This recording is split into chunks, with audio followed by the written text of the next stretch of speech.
Quiero hablar acerca de la oración de la mujer cananea. ¿Cuántos de ustedes le han orado al Señor y le ha pedido por alguna situación en su vida? Y a veces oramos por otras personas y sentimos que cuando oramos por nosotros las cosas no nos vienen en el tiempo que deseamos. Oramos por la residencia de otro, pero a mí no me viene la residencia. Oro por la nacionalidad de otro, pero a mí no me viene la nacionalidad. Oro por la sanidad de otro y cuando yo oro por mí, siento que las cosas se me ponen difíciles. Y eso es una idea que el enemigo pone, pero Dios siempre escucha a sus hijos.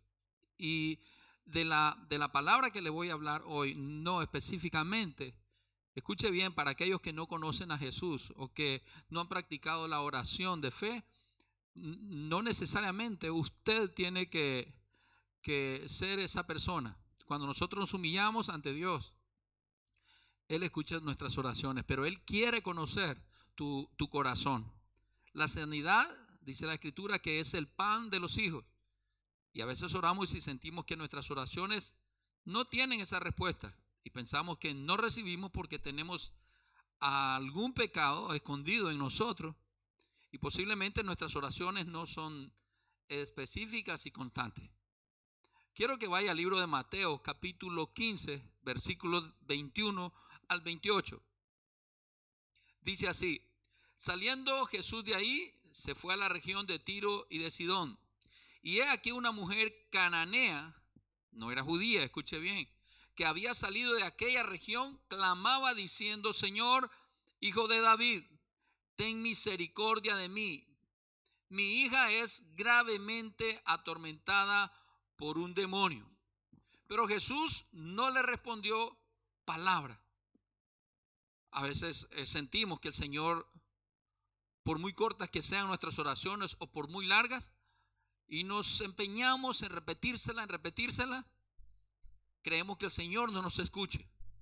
Dice la Escritura que Jesús no le respondió palabra.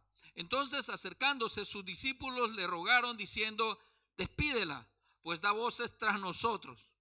Él respondiendo dijo: no soy enviado sino a las ovejas perdidas de la casa de Israel. Entonces ella vino y se postró ante él diciendo: Señor, socórreme. Respondiendo él dijo: no está bien tomar el pan de los hijos y echarlos a los perrillos. Y ella dijo: sí, Señor, pero aún los perrillos comen de las migajas que caen de la mesa de sus amos.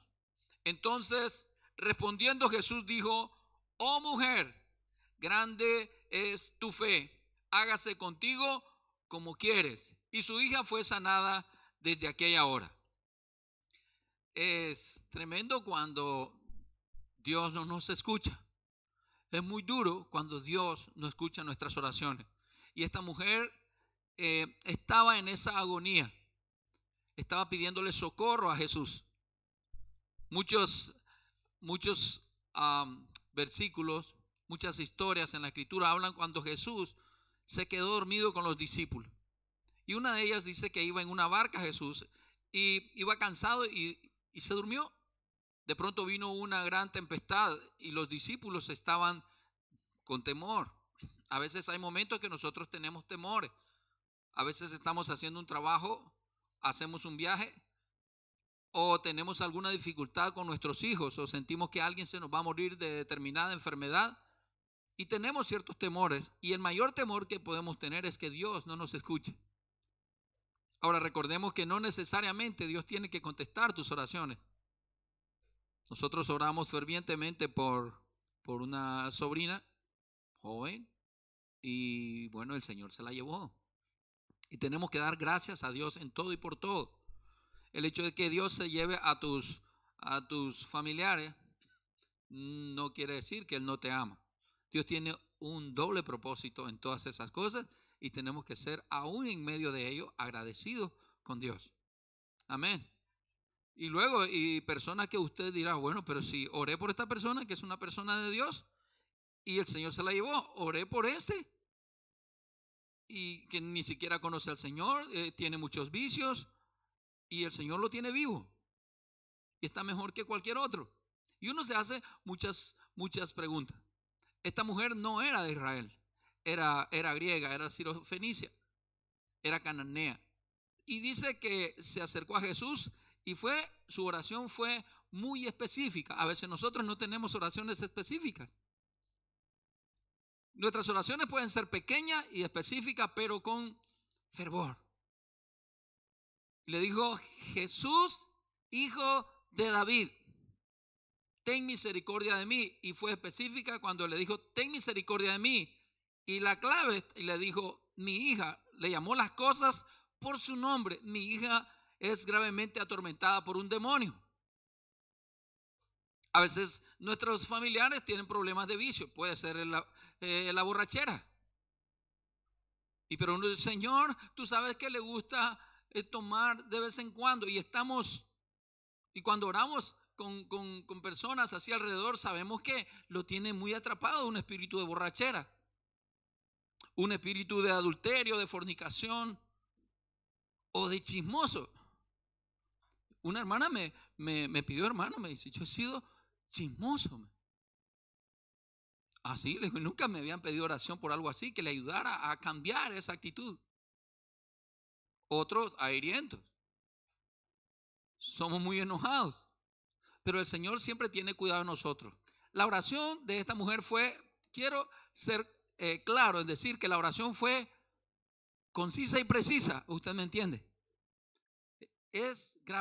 Mi hija es gravemente atormentada por un demonio. Y a veces nosotros le queremos darle tanta vuelta a nuestras oraciones, y el Señor sabe de qué usted padece. Sabe cuál es su talón de Aquiles. Sabe cuál es su debilidad. Él conoce nuestra situación. Y Él sabe hasta dónde nosotros podemos esperar en esa oración. ¿Qué tanta fe podemos tener? Jesús, para darle tiempo para manifestar fe y seriedad. A veces hay personas que oran por algo. Allá a los 15 días recuerdan: ay, el Señor no me ha escuchado, que tengo esta deuda. Ni oran constantemente, ni son fervorosos, ni son permanentes. Y a veces se recuerdan hasta que le recuerdan a Dios. Dios no se le va a olvidar. Al quien se le olvida es a usted y a mí. Señor, estaba orando por esta. Señor, no he podido pagar. Y allá a los 20 días, esta mujer no se fue de ese lugar hasta conseguir lo que quería. Mientras tanto, podemos ver la actitud de sus discípulos. Otra situación: siempre que usted está pidiendo fervientemente por algo, esta mujer está pidiendo por algo, y por lo que denota la historia, no se iba a ir de ese lugar hasta lograrlo. Dice las escrituras que la oración eficaz del justo puede mucho. Escuchen lo que dice Mateo 8:14 al 17.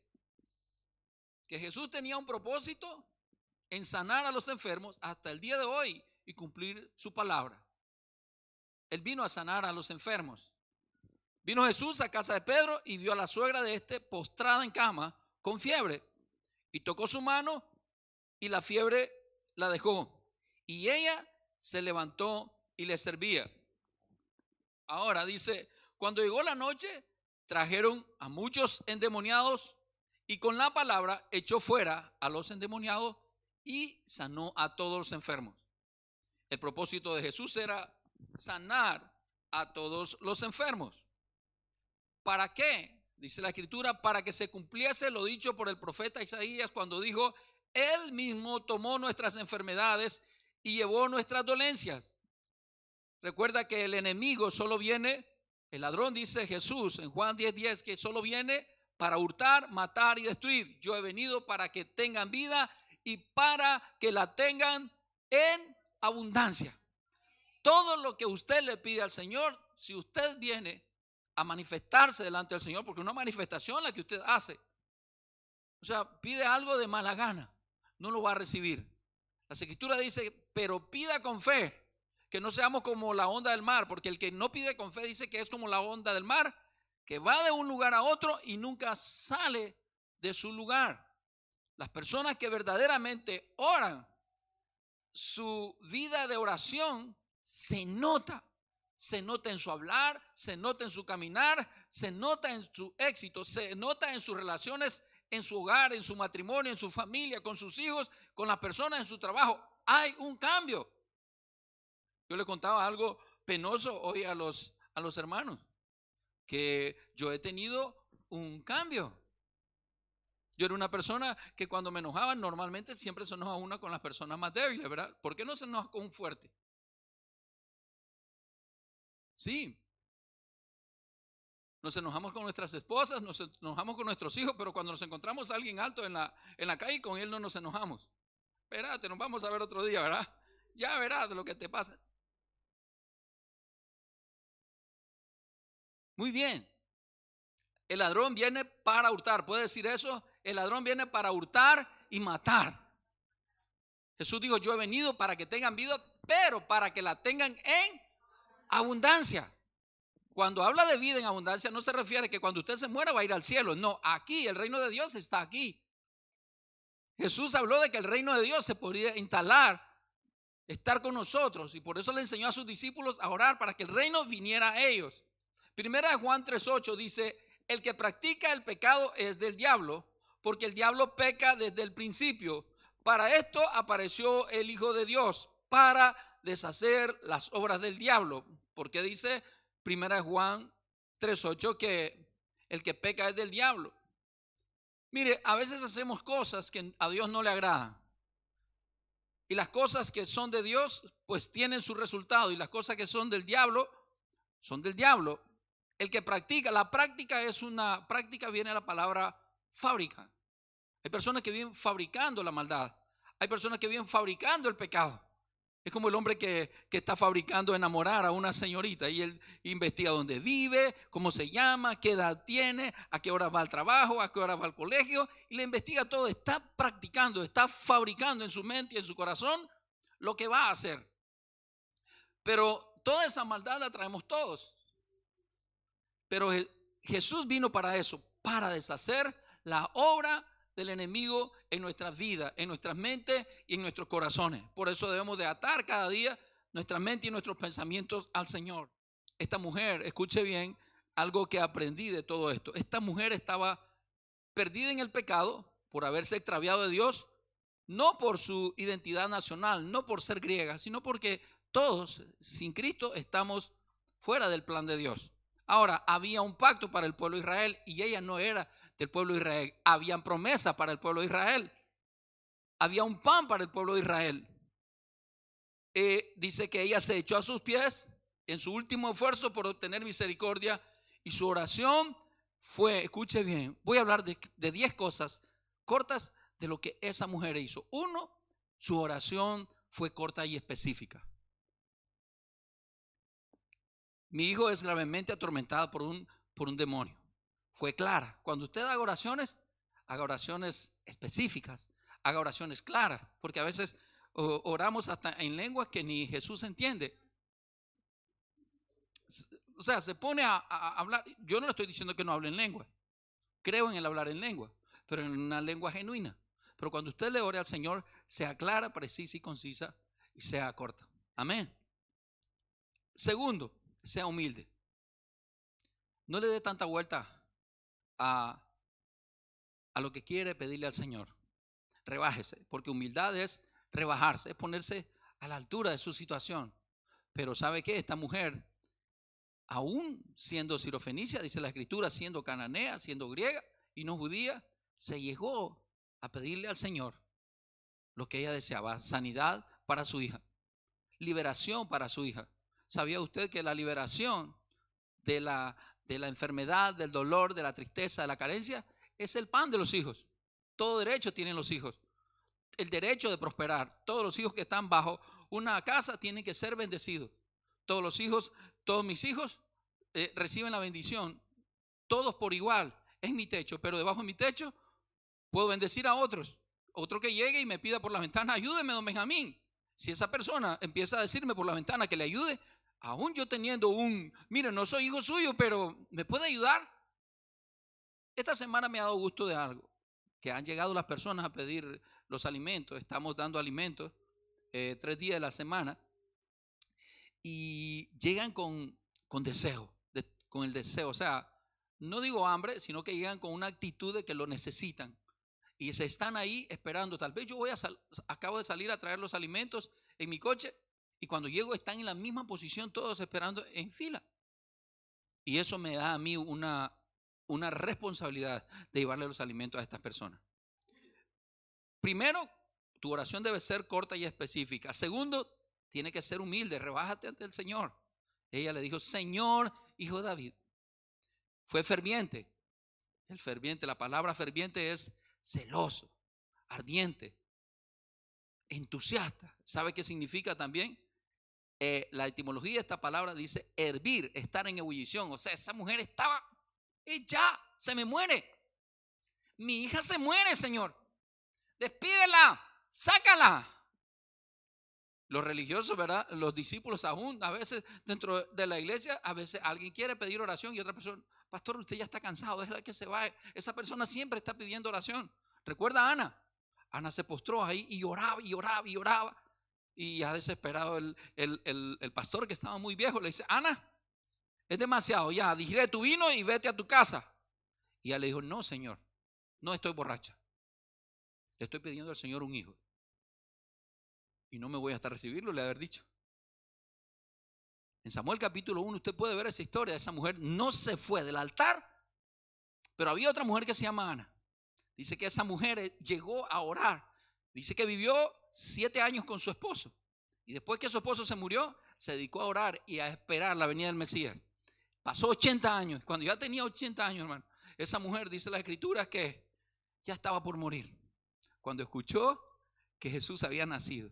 Y se fue al altar y dijo, gracias a Dios, porque ahora mis ojos lo ven. ¿Y sabe a qué se dedicó ella? A orar y ayunar en la casa del Señor. Sus oraciones estaban ahí, sus ayunos estaban ahí, hasta ver al niño. Y ella se despidió con gozo al Señor. Sus oraciones deben de tener una meta: ver la gloria de Dios, ver el propósito, ver que se cumplan. Eso es tener una oración eficaz, que se note. Entonces debemos de ser una oración corta y específica. Segundo, humilde. Tercero, debe ser ferviente. Esta mujer, cuarto, estaba desesperada. Viene del sufijo acción y efecto. ¿Sabe que desesperada también quiere decir esperar prosperidad? A veces necesitamos algo y no lo dejamos de perseguir hasta conseguirlo. Es así. Es conseguir esa meta. Quinto, debemos de ser racional. Usted en su oración sea razonable. Yo no puedo estar pidiendo algo, oh Dios, ese coche que anda tal persona, tal vez un coche que vale 100,000. Padre, a mí me gusta. Eso es Padre, oro. Pero el Señor sabe que tus zapatos no están todavía preparados para manejar ese coche. O se te rompe ese motor y ahí se acabó toda tu alegría. Él conoce tu necesidad. Sea racional con sus oraciones. Ponga bien los piecitos, pero también ponga su mente y su corazón, sus pensamientos donde debe ser. Diga, voy a ser racional, es mi pedido. Oh Dios, me gusta la mujer del hermano. No te la va a dar el Señor. Señor, está mejor que la mía. Padre, cámbiamela. No te lo va a dar, sea razonable. O sea, no ore por lo que no es suyo, pues. En el nombre de Jesús. Sea respetuoso. Sexto, fue muy respetuosa. Le dijo, Señor, hijo de David. No era de la región. Fue respetuosa. Hay quienes le dicen, oh Colochito. Una hermana una vez estaba, oh Colochito. Tú sabes que soy una cucaracha, Señor, pero aquí, la sangre de Cristo. Le dijo Colocho. Ella le dijo Colocho al Señor. Le dijo Diosito. Y luego se pone como un animalito. Dios santo, hermano, usted no es una cucaracha, usted es un hijo de Dios. De ese lugar, sea razonable, sea respetuoso y dígale, Padre, porque usted es su hijo, dígale, Padre que estás en los cielos. Mi hija es gravemente atormentada por un demonio. Lo veneró, era digno de respeto, le dijo, Señor. Jesús, hijo de David. Y después le dijo, Señor, ten misericordia de mí. Mi hija ya está por morir, pero yo necesito el milagro de mi hija porque amo a mi hija. ¿Cuántos de ustedes aman a sus hijos, a sus hijas? Pues ore con respeto, ore con razón, ore con desesperación, ore fervientemente por ellos. Sea humilde y haga oraciones razonables. Era perseverante, quiere decir constancia, persistente, insistente. Estaba resuelta, el 9. El 8 es perseverante, el 9 estaba resuelta. Una persona resuelta, una persona firme. Las escrituras dicen estar firmes y constantes creciendo en la obra del Señor, sabiendo que vuestro trabajo en el Señor no es en vano. Corintios 15:58. Hermano, sea perseverante. Si su oración es pequeña, pero sea perseverante. No ande orando por 1000 cosas y no consigue ninguna. Nadie dice amén, gloria a Dios. Y 10º y último, ella tenía fe en Cristo. Estaba llena de la fe de que Jesús le iba a sanar. Los judíos eran los primeros hijos del reino. Su pan se refiere aquí a los beneficios que el Mesías había de traerle, los cuales incluían la salvación para el cuerpo, el alma y el espíritu, la salvación del pecado, de la enfermedad y de los demonios. Él quería también liberarla de los demonios. Pero ¿qué sucedía? Habían también poderes satánicos que Jesús quería liberar. Y estos son derechos de familia, derechos legales, derechos prometidos, derechos humanos, derechos divinos, derechos de redención de cada hijo de Dios. Los hijos pueden tener panes enteros si los perrillos pueden tener migaja. ¿Qué le parece? Dice que esta mujer le dijo, sí, Señor, no tengo un milagro para ti porque tú no eres de esta región. Y le dijo que era una perrilla. Ella no se sintió mal. Y le dijo, sí, Señor, los perrillos también tienen su parte legal. Usted sabe que aquí los perrillos son bien cuidados. En Israel, cuando los perrillos pasaban determinada edad, ya no los cuidaban bien. Pero al principio, desde pequeño, cuidaban bien. En Oriente los perros no los tienen como los tienen acá. Entonces dice la escritura que legalmente al perrito había que cuidarlo. Sí, Señor, le dijo. Está bien, se puso en posición de un perrito. Sí, soy como una perrilla. Pero seamos legal. Los perrillos también necesitan. Yo sé que el pan y todas las bendiciones son para los hijos. Yo no soy hija de Israel. Pues entonces dame de las migajas que caen de tu mesa. Qué rico, ¿verdad? Porque esas migajas para mí son un milagro. Y eso le tocó el corazón a Jesús. Y le dijo, mujer, grande es tu fe. Vete, tu hija ha sido sana. Vete, tu hija ha sido sana. Qué rico que el Señor te diga, ya, paz, Flor, tu mamá está sana. Paz, tu matrimonio está en paz. Pero es constante. Gloria a ti, Señor. Yo me emocioné tanto porque Jesús habló de 2 milagros donde se iba a mencionar en la Biblia. 2 milagros. 2 gente de fe que siempre iban a estar constantes. Y uno de ellos está en el centurión. Jesús dice que llegó a este centurión y le pidió, le dice, Jesús, mi centurión está gravemente enfermo, se muere. Y dice que Jesús le dijo, sí, puedo ir a sanarlo, porque Jesús siempre está para sanarlo. Y cuando iba por el camino le dijo, hey, para, Jesús, yo estoy puesto en alta estima. Yo tengo poder y tengo soldados bajo mi autoridad. Y cuando yo les digo a ellos, vengan, ellos vienen. Cuando yo les digo a ellos, vayan, ellos van. Señor, yo sé que no soy digno de que vayas a mi casa. Solo di la palabra con autoridad. Yo soy hombre puesto en autoridad. Y cuando yo digo una palabra, todos los que están bajo mi autoridad la respetan. Di la palabra que mi siervo está sano. Y yo voy a creer que está sano. Porque no eres digno que entres a mi casa. Y Jesús le dijo, grande es tu fe. A esa mujer le dijo que era una de las grandes su fe. ¿Por qué? Porque aunque los discípulos, y aunque no era de la nación y no era cristiana, ¿sabe? Ella consiguió su meta. Si tú eres una persona que no eres cristiana, tú puedes conseguir de Dios sanidades, pero también puedes conseguir la salvación de tu alma. Amén.